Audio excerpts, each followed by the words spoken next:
नमस्कार गुरुजनों।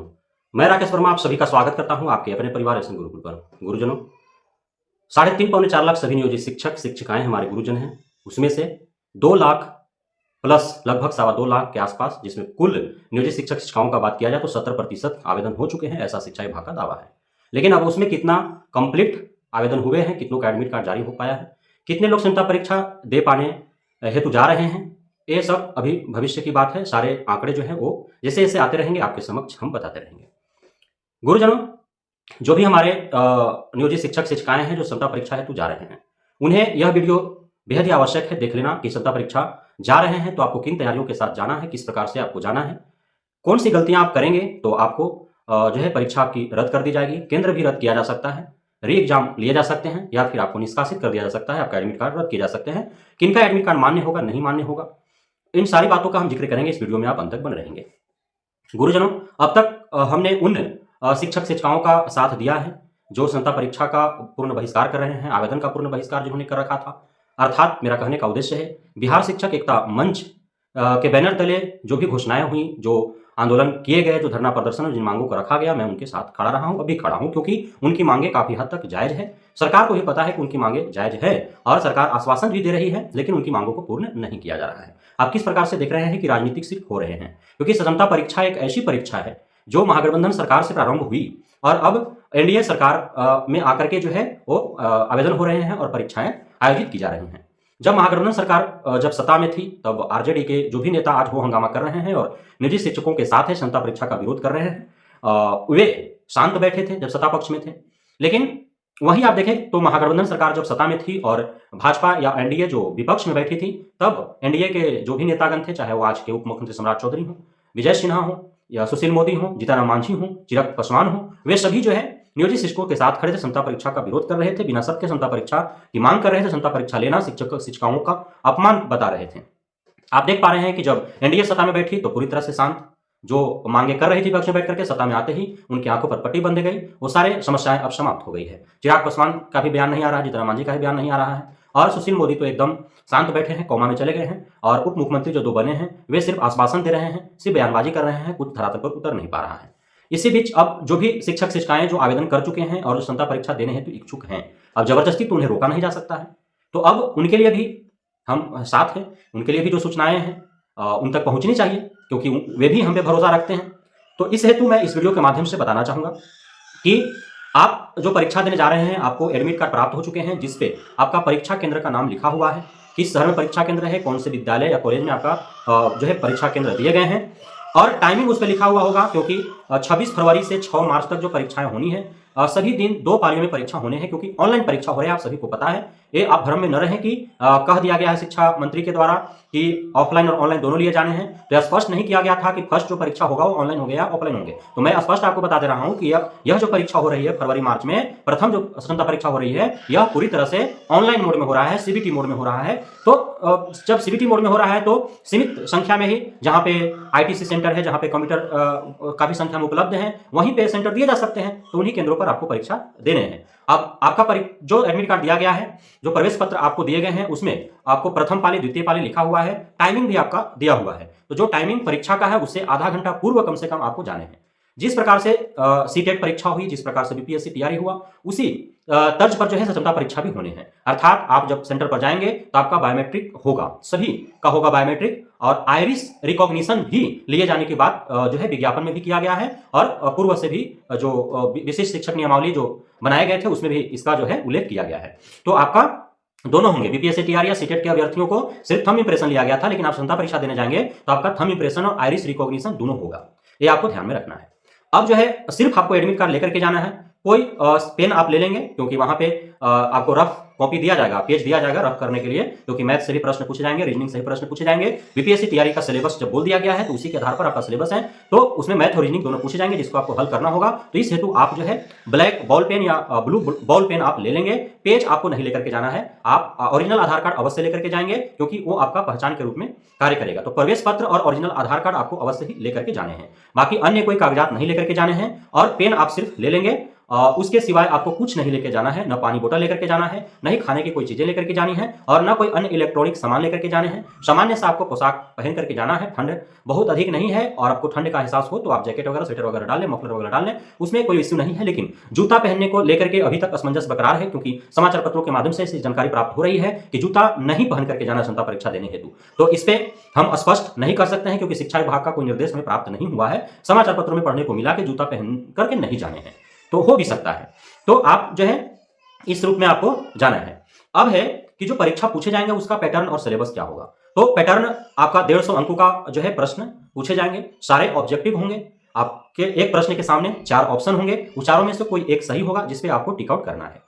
उसके उपरांत एक प्रश्न का एक आपका अंक मिलेगा, नेगेटिव मार्किंग नहीं है। इसलिए आप जब क्षमता परीक्षा हेतु जाएं तो कोशिश करें कि जो 150 प्रश्न आपके समक्ष हैं तो 150 प्रश्न पर आपको टिक आउट कर देने हैं, कोई भी प्रश्न आपको छोड़ने नहीं है। इसलिए कि गलत उत्तर के एवज में आपका कोई भी जो है अंक काटे नहीं जाने हैं। तो 150 प्रश्न का 150 का जवाब आपको दे देने हैं। ऑनलाइन एग्जाम में एक 2 महत्वपूर्ण फायदे होते हैं। एक कि आप पीछे करके आप सारे रिव्यू कर सकते हैं। दूसरा कि आपको लगता है रिव्यू के दौरान कि इसका आंसर ए नहीं ए हो सकता है, तो फिर आप उसको बदल भी सकते हैं। लेकिन ऑफलाइन मोड में जब एक बार गोला घेरा जाता है तो आप उसको रिव्यू कर पाएंगे, लेकिन उसका पुनः जो है आप आंसर चेंज नहीं कर सकते हैं। तो ये फायदा है। हालांकि जिनको कंप्यूटर का ज्ञान नहीं है, जो काफी बुजुर्ग हो चुके हैं, 58 साल 59 साल जिनका उम्र हो चुका है, तो उनके लिए ये फ्रेंडली नहीं है, क्योंकि वे कंप्यूटर नहीं चलाए हैं आज तक, वो नहीं जानते हैं। तो इसलिए उन्हें दिक्कत है और वे ऑफलाइन एग्जाम लिए जाने की बातें कर रहे हैं, पेन पेपर मोड में वो मांग कर रहे हैं। तो उनके सहूलियत हेतु 2 बार जो है ऑफलाइन मोड में क्षमता परीक्षा लिए जाने की बात कही जा रही है। हालांकि होना यह चाहिए था कि फर्स्ट जो परीक्षा होता वो ऑफलाइन मोड में ही हो जाते तो बेहतर होता, क्योंकि ऑफलाइन मोड से किसी को एतराज नहीं था और उसमें जो अभी रिटायरमेंट के कगार पर है उन शिक्षक शिक्षिकाओं गुरुजनों को भी फायदा हो जाते। एक सहूलियत होता और सही यही होता सरकार के द्वारा यदि निर्णय लिए जाते। तो हालांकि सरकार तो इस पक्ष में थे ही नहीं कि ऑफलाइन मोड में एग्जाम भी लिए जाए। ये तो बिहार शिक्षक एकता मंच के द्वारा इतने पुरजोर तरीके से जो आवाजें बुलंद की गई और जो आंदोलन हुए, उसका परिणाम है कि 2 महत्वपूर्ण बिंदुओं पर झुकाव देखने को मिला है। एक कि 5 बार में 2 बार ऑफलाइन मोड में लिए जाएंगे परीक्षा, और दूसरा कि जो एसएसके के पाठक उन शिक्षक शिक्षिकाओं को नौकरी से निकालने के प्लान में थे, जो परीक्षा नहीं देते या नहीं पास होते, तो उन्हें नौकरी से नहीं निकाला जाएगा। इन 2 बिंदुओं पर झुकाव देखने को मिला है, तो बिहार शिक्षक एकता मंच के आंदोलन का ही देन है। इसलिए सभी को बिहार शिक्षक एकता मंच के साथ जुड़ करके रहना चाहिए। संघ संगठन बहुत आवश्यक है अपनी बातों को रखने के लिए, क्योंकि संघ संगठन जो होता है एक दबाव समूह होता है, वो पार्टी पॉलिटिक्स से हट करके और अपने बिरादरी के हित में वो कार्य करते हैं। इस हेतु सभी को संगठन की बातें माननी चाहिए, उनके साथ जुड़े रहने चाहिए। इसलिए क्षमता परीक्षा का पूर्ण बहिष्कार किया जा रहा है। अब कितना बहिष्कार हो पाता है वो आप सभी नियोजित शिक्षक शिक्षिकाएं ही जानते होंगे, किनके दिल में क्या है, किसका जमीर क्या कह रहा है, कौन क्षमता परीक्षा देने के पक्ष में, कौन नहीं देने के पक्ष में है। तो ये बातें तो आप पर निर्भर करता है, किसी के साथ कोई जोर जबरदस्ती तो है नहीं। अब है कि पास आउट की यदि बात कर लिया जाए तो उसके पहले हम सिलेबस यदि बात करते हैं तो बीपीएससी टीआरई का सिलेबस ही आपको देखने को मिलेंगे। इसलिए कि सिलेबस में कोई संशोधन सुधार तो हुए नहीं, सिर्फ आश्वासन दिए गए हैं। तो बीपीएससी टीआरई का सिलेबस आपके विज्ञापन में दर्ज कर दिया गया है, तो बीपीएससी टीआरई का सिलेबस आपको देखने को मिलेगा। आप उस परीक्षा केंद्र पर आप जाएंगे, प्रश्न पत्र जब आपके समक्ष होगा तो आपको समझ में आएगा कि कितना मामूली सी है और कितना कठिन है। ये तो वहां के बाद ही पता चलेगा, क्योंकि सिलेबस जब कह दिया है, बिहार बोर्ड ने जब बोला कि बीपीएससी टीआरई का सिलेबस होगा तो वो स्वतंत्र है उसी के अंदर से प्रश्न पूछने के लिए। तो कठिन भी वो पूछ सकता है, आसान भी पूछ सकता है, वो उस पर निर्भर करता है। तो वहां जाने के बाद ही जो परीक्षा भवन में बैठेंगे और जो 26 फरवरी 2024 को जब प्रथम पाली का एग्जाम होगा उसके प्रश्न पत्र जब बाहर आएंगे तो समझ में आएगा कि क्या कुछ है। यदि प्रश्न कठिन हुआ तो फिर पूर्ण बहिष्कार अवश्य ही देखने को मिलेगा। यदि प्रश्न आसान पूछे गए तो फिर हो सकता है कि आसान प्रश्न देख करके और भी लोग परीक्षा देने के लिए जाए, या सरकार का ऐसा चाल भी हो सकता है कि फर्स्ट दिन जो है वह आसान प्रश्न पूछ दे और बाद में कठिन प्रश्न पूछ दे। कई पालियों में होना है तो प्रश्न कहां से लाएगा, तो सभी प्रश्न आसान नहीं होंगे, प्रत्येक पालियों का प्रश्न आसान नहीं होंगे। यदि एक दिन ऑफलाइन मोड में सबका परीक्षा हो जाते तो फिर आसान हो जाता। प्रश्न तो उतराही में से सेट करना था, आसान प्रश्न पूछे जा सकते थे। लेकिन जब 26 फरवरी से शुरू होंगे, 6 मार्च तक जब चलने हैं और सभी दिन 2 पालियों में होने हैं, तो फिर प्रश्न जब पूछना है तो फिर आसान कठिन हो सकता है, और किसको किन प्रश्नों का सामना करना पड़ेगा वह तो परीक्षा भवन में प्रश्न पत्र सामने आएगा तो ही पता चल पाएगा। तो यह भविष्य बताएगा। आप जाएं परीक्षा देने, जो इच्छुक हैं, जो बिहार शिक्षक एकता मंच के विरोध में हो करके और जो परीक्षा देने जा रहे हैं, तो आप जाएं। आपको कठिनाइयों का परेशानियों का सामना अवश्य ही करना पड़ेगा, आपको देखने को मिलेगा, और परीक्षा दे करके आप पछताएंगे, यह भी हमको पता है। आप कमेंट बॉक्स में अवश्य ही बताएंगे कि क्षमता परीक्षा देने के उपरांत आप कैसा महसूस हो रहा है, क्या फीलिंग कर रहे हैं। तो ये बातें हो गई। अब जो है 1 to 5 के लिए तो 120 से 150 प्रश्न होंगे, तो 150 में लैंग्वेज के भी प्रश्न रहेंगे और जीके जीएस के भी प्रश्न रहेंगे। तो ये प्रश्न होंगे। अब उसमें भी 1 to 5 में कुछ सामान्य श्रेणी के हैं, कुछ उर्दू है, कुछ बांग्ला है, तो उनका वो प्रश्न रहेगा। लेकिन 6 to 12 के प्रश्न जो रहेंगे उसमें आपको 40 नंबर के सामान्य से मिलेंगे, 80 नंबर का आपका जो है वो जिस भी विषय का टीचर है उससे मिलेगा, और उसके बाद जो है लैंग्वेज का मिलेगा। तो ये आपको देखने को मिलेंगे, पैटर्न यही होंगे। उसमें मैथ और रीजनिंग भी आपको देखने को मिलेगा, 1 to 12 तक के मैथ रीजनिंग आपको देखने को मिलेगा। अब जो है जो आपका परीक्षा क्वालिफाई कौन कितने मार्क्स पा करके कर सकता है, तो मैंने चर्चा इसका किया है आप सभी के समक्ष कि जो यूआर कैटेगरी के जो रहेंगे कैंडिडेट, उन्हें जो है 40% मार्क्स लाना है, अर्थात 15 चौके 60 नंबर उनको लाने होंगे। जो ओबीसी से हैं उनको 36.5% लाना है, और जो ईबीसी हैं उनको 34% लाने हैं, और जो एससी एसटी महिला और पीएच है उनको 32% लाने हैं। मार्क्स बहुत अधिक नहीं लाने हैं। आप तुक्का भी लगाएंगे 150 प्रश्नों में तो हो सकता है कि आप तुक्के के द्वारा ही आप क्वालिफाई कर जाएंगे। ये बड़ी बात नहीं है। ये नहीं है कि पास करना बहुत बड़ी बात है। स्वतंत्रता परीक्षा पास करना बहुत बड़ी बात नहीं है, लेकिन क्षमता परीक्षा के आड़ में, क्योंकि आपका यदि मार्क्स कम होंगे तो आपको बिहार के किस कोने में फेंक दिया जाएगा वो आप कल्पना भी नहीं कर सकते हैं। या आप औरंगाबाद जिला के हैं तो हो सकता है किशनगंज जाना पड़े, हो सकता है पश्चिमी चंपारण जाना पड़े, आप भागलपुर के हो सकता है आपको गोपालगंज जाना पड़े, आप कैमूर के हैं हो सकता है आपको कटिहार जाना पड़े, तो कुछ भी कहा नहीं जा सकता है, है ना। तो ये प्रॉब्लम है। क्षमता परीक्षा का बहिष्कार इस हेतु किया जा रहा है, इसके आड़ में बहुत कुछ दंडात्मक कार्रवाई किए जा रहे हैं, है ना। ये समझने वाली बात है। पास करना कोई बड़ी बात थोड़ी है। जो कह रहे हैं कि क्षमता परीक्षा से डर क्यों रहे हैं नियोजित शिक्षक शिक्षिकाएं, बहुत कम अंक लाने हैं, पास तो होने ही है, सिर्फ वो मैटर नहीं करता है। पास तो तुक्का लगा करके भी हो जाएंगे। क्या बीपीएससी टीआरई 1 या 2 में तुक्का लगाने वाले शिक्षक नहीं बन गए क्या? लेकिन अब किस प्रकार से परेशानियां हो रही हैं, जो जिस प्रकार से उनका पोस्टिंग हुआ, किसका कहां हो गया, कल्पना भी नहीं कर पाए थे कि उन्हें वहां जाना भी पड़ेगा। उत्तरी छोर वाले को दक्षिणी छोर में, दक्षिणी छोर वालों को पूर्वी छोर में, पूर्वी को पश्चिमी, पश्चिमी को पूर्वी में, किस प्रकार से किए गए। तो इससे खतरा है, इससे डर है, इसका बहिष्कार हो रहा है और कोई बात नहीं है। तो ये महत्वपूर्ण जो है सूचनाएं थी क्षमता परीक्षा को लेकर के, इससे तो बहिष्कार हो रहे हैं। और हम समझते हैं कि आप जो क्षमता परीक्षा के लिए जा रहे हैं, ऐसा नहीं है कि आप जा रहे हैं तो आप बहुत काबिल है, बुद्धिमान है, योग्य है, कर्मठ है, ईमानदार है, मेहनत है, और जो नहीं दे रहे हैं वो नहीं है। ऐसा कोई सवाल नहीं है। जो मैंने बताया ना कि क्षमता परीक्षा के आड़ में क्या कुछ मंशा है सरकार का, कितना शोषित और प्रताड़ित करने का उद्देश्य है सरकार का, शिक्षा विभाग का, वो समझने वाली बात है। क्योंकि शिक्षा विभाग और सरकार जान पा रही है कि जो अधिक उम्र के जो शिक्षक शिक्षिकाएं गुरुजन हैं वे क्षमता परीक्षा दें अथवा नहीं देंगे भी, तो यदि उनका मार्क्स कम आता है तो उनको काफी दूर भेज दिया जाएगा और वे वहां जाएंगे नहीं, वो किक कर जाएंगे, नौकरी खुद छोड़ देंगे, तो सरकार की बहुत सारे पैसे बच जाएंगे। समझने वाली बात है, क्योंकि रिटायरमेंट देने पड़ेंगे। यदि राज्यकर्मी बन जाता है कोई, 3 महीना भी वो कार्य कर लेता है, 2 महीना भी कार्य कर लेता है, तो सारे फॉर्मेलिटी सरकार को निभाने पड़ेंगे जो एक राज्यकर्मी के लिए किया जाता है, जो नीति नियम बनाए गए हैं संविधान में। तो इसलिए वो ऐसा कर रही है कि दूर भेज देंगे, वो स्वतः ही चले जाएंगे, वो नौकरी करेंगे ही नहीं। ये सबसे बड़ा सवाल है। तो ये सारी मंशाओं को समझने की आवश्यकता है और हम चाहेंगे कि आप जो जा रहे हैं क्षमता परीक्षा देने हेतु, वो जब प्रश्न पत्र देखेंगे और पाएंगे कि बीपीएससी तैयारी का सिलेबस है अथवा नहीं, उसके उपरांत चूंकि लगभग 10 दिन 12 दिन तक परीक्षाएं चलनी है, तो कठिन प्रश्नों को आपको सामना करना ही पड़ेगा। किसका किस दिन हो जाएंगे किसी को कहने कोई नहीं जानता है, और किनको आसान प्रश्न सामने आएंगे, किनको कठिन प्रश्न आएंगे, वो क्योंकि ऑनलाइन जो सीटेट परीक्षा हुई है 2 बार, उसमें आपने देखा कि किस प्रकार से कठिनाइयों और परेशानियों का सामना करना पड़ा, कितने कठिन प्रश्न सीटेट में देखने को मिला है। तो क्षमता परीक्षा कहां से क्वेश्चन सेट करेंगे, वो सोचने और समझने वाली बात है।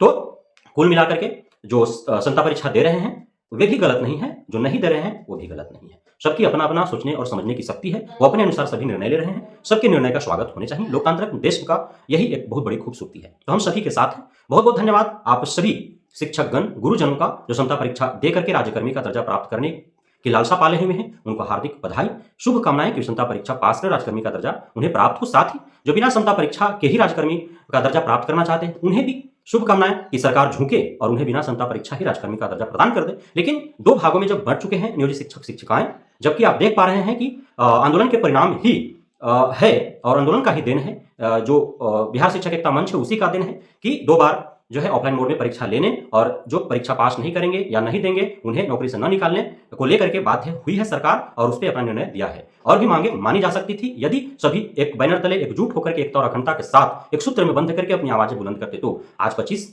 फरवरी 2024 को एडमिट कार्ड जला करके और पूर्ण बहिष्कार करने की जो योजना बनाई गई है, कहां तक सफल होती है वो आज ही शाम देखने को मिल पाएगा कि कितनी बड़ी संख्या में नियोजित शिक्षक शिक्षिकाएं अपना एडमिट कार्ड जला करके वो बहिष्कार करते हैं। हो सकता है कुछ उसमें भी फोटोकॉपी जला दे, अपना फोटो उस पर चिपका करके ओरिजिनल, जो धोखा देना है तो बहुत उपाय है, तो वो कर भी सकते हैं। और बहुत सारे ऐसे आ रहे हैं कि जो नेता हैं, जो जिला संयोजक हैं, जिला स्तर पर, प्रखंड स्तर पर जो बिहार शिक्षक एकता मंच के जो नेतागण हैं, वही लोग आवेदन कर दिए हैं। तो यह भी सुनने को मिल रहा है। तो बहुत कुछ घाल-मेल है, इस वजह से सफल नहीं हो पाता है आंदोलन, और कोई भी धरना प्रदर्शन या जो मांगे होती है पूर्ण नहीं हो पाती है, सरकारें पूर्णतः नहीं झुक पाती है। तो ये सब देखने को मिलता है। टूटा हुआ जो संगठन होता है वो कभी अपने जो उद्देश्य है उसमें पूर्ण नहीं हो पाता है। तो यह देखने को मिलता है। बहुत बहुत धन्यवाद आप सभी नियोजित शिक्षक और नवनियुक्त साथियों का, गुरुजनों का, हमारे साथ जुड़े रहने के लिए, बढ़ने के लिए, इतना प्यार देने के लिए, हम पे भरोसा बनाए रखने के लिए, हमें अपना आशीर्वाद प्रदान करने के लिए। जय हिंद।